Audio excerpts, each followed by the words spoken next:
오늘은 제가 회복의 플랫폼에 대해서 말씀을 드리는데, 플랫폼이라는 말은 돌아와서 회복되어 다시 시작되는 지점이 플랫폼이 되는 것이에요. 스가랴 강의하는 동안에 돌아와서 다시 회복되는 지점을 확보할 수 있도록 개인적으로, 공동체적으로, 시대적으로 은혜의 생태계가 확보되기를 바랍니다. 10넉 장에 불과한 스가랴서이지만 그 속에는 예수님께만 집중하는 기독론, 교회의 회복을 통한 교회론, 인류의 종말이 어떻게 될까 하는 종말론이 담겨 있는 것이에요. 1절에 보니까 스가랴는 이또의 손자 베라가의 아들이라고 나왔습니다. 그의 할아버지 이또는 바벨론 포로기를 살았고 아버지는 포로기와 포로귀한 시대를 살았습니다. 그래서 첫 번째 우리가 생각할 것은 스가랴를 정리하면 스가랴는 회개와 회복에 대한 책이다. 아주 실제적인 회개에 대한 책이다. 무슨 말이냐면 스가랴의 회개는 옛날 얘기를 하는 것이 아니라 현재의 회개를 말하는 것입니다. 이스라엘 백성들이 70년 포로 생활 이후에 귀환해가지고 이제 스룹바벨 성전을 짓기를 시작하는데, 성전 건축을 방해하는 세력들이 있었습니다. 예컨대 사마리아 사람들이, 산발락과 도비아 이런 사람들이 아주 악하게 건축을 방해해가지고 그 건축을 하다가 16년 동안 성전 건축이 중단이 되었습니다. 건축 중단이 16년 동안 이어지니까 그것에 익숙해져가지고 하나님의 집 재건보다도 자신의 집들을 꾸미는 것에 마음이 빼앗겨 있는 그런 상황이 되었어요. 오늘 이 3절에 돌아오라는 말이 2번 반복이 됩니다. 그리고 4절과 6절에서 또 돌아오라는 말을 반복하고 있습니다. 짧은 6절 우리 본문 가운데서 돌아오라는 말이 4번이나 강조하고 있습니다. 무슨 말입니까? 하나님은 오늘 스가랴를 통하여 현재 이 시점에 저와 우리 온 성도들을 향하여 말씀하시는 거예요. 너희들은 돌아와야 한다. 돌아와야 회복될 수 있다. 나는 너희들이 정말 돌아오는 것을 원하고 있다. 어떻게 보면 돌아오라고 말씀하시지만 크게 보면 하나님이 우리 심령 속에 이미 돌아와 계시는 것이에요. 보혈 신학의 은혜로 우리가 주님 앞에 은혜를 받았지만 우리 편에서 볼 때는 지속적으로 주님께 매일매일 돌아가야 되는 것이에요. 이미 돌아온 선물을 우리가 받았지만 신앙생활의 성숙을 위하여 우리가 주님께로 지속적으로 돌아가야 하는 이 역동적인 관계, 이 둘 사이가 아주 독특한 역동적인 관계가 있다는 것이. 그런데 한 가지, 돌아오되 전제 조건이 있는 것이. 그 전제 조건이 뭐냐 하면 조상들을 본받지 말라. 조상들의 불순종을 본받지 말라. 조상들의 죄악에서 떠나라. 조상들은 내 말에 귀를 기울이지 않았다. 그 조상들의 불순종 때문에 바벨론의 침략이 있었고 그 이스라엘 민족이 포로가 되었고 성전이 폐허가 된 것입니다. 조상들의 잘못을 반면교사로 삼아가지고 너희들 그렇게 하지 말고 돌아오라. 조상들의 죄악을 본받지 말라. 이런 상황이 계속 이어지기를 원치 않는 거예요. 그래서 하나님께서 2절에 뭐라고 말씀하시느냐, 여호와가 너희 조상들에게 심히 진노하였느니라. 하나님 편에서의 일방적인 진노가 아니라 결국 그 진노는 저와 여러분, 우리를 위한 진노인 줄 알아야 되는 것이, 우리를 살리기 위한 진노인 줄 알으셔야 되는 것이.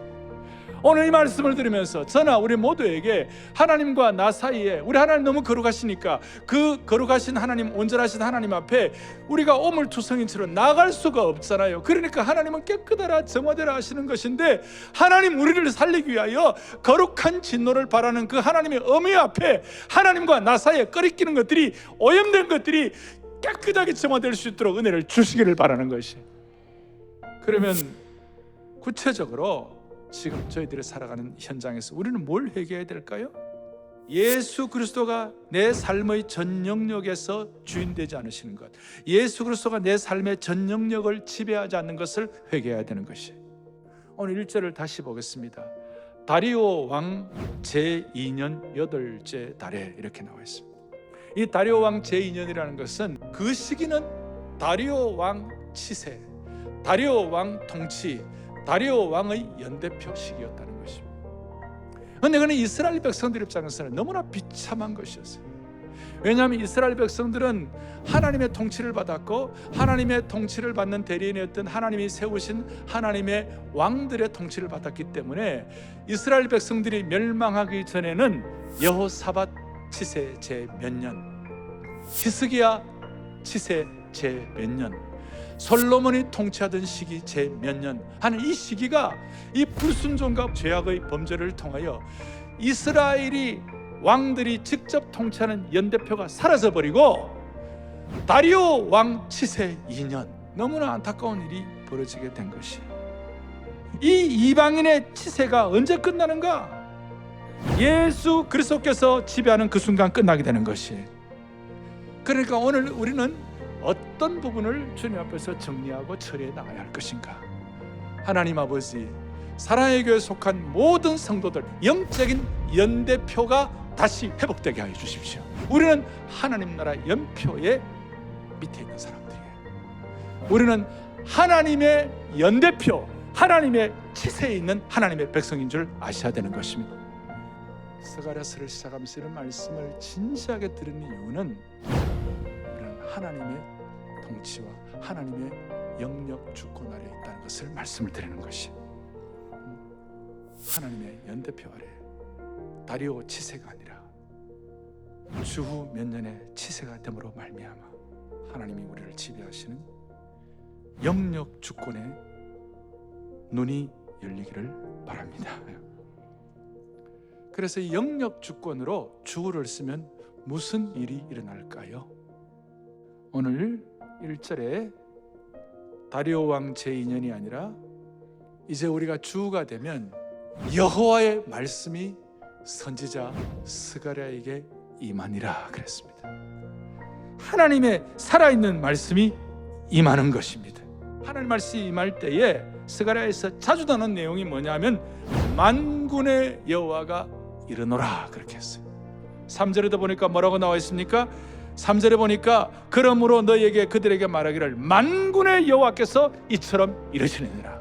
이 여호와의 말씀이 임하는 곳마다 하나님이 우리의 삶에 만군의 여호와가 되어 주셔서 우리의 삶의 영적 전쟁을 앞서 인도해 주시는 것이에요.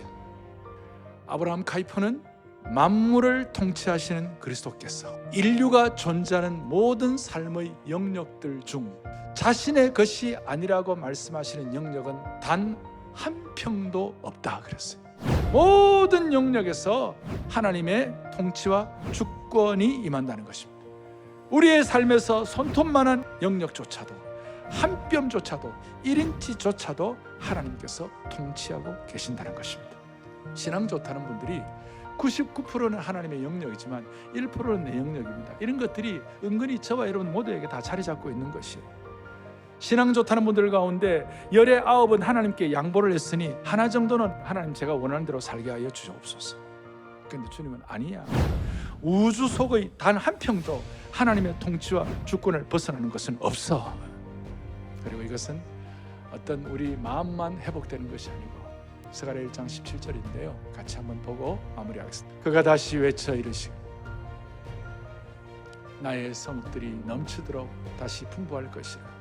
여호와가 다시 시온을 위로하여 다시 예루살렘을 택하리라 하니라. 아멘. 어떤 영적인 부분까지 뿐만 아니라 나의 성읍들이 넘치도록 다시 풍부할 것이라.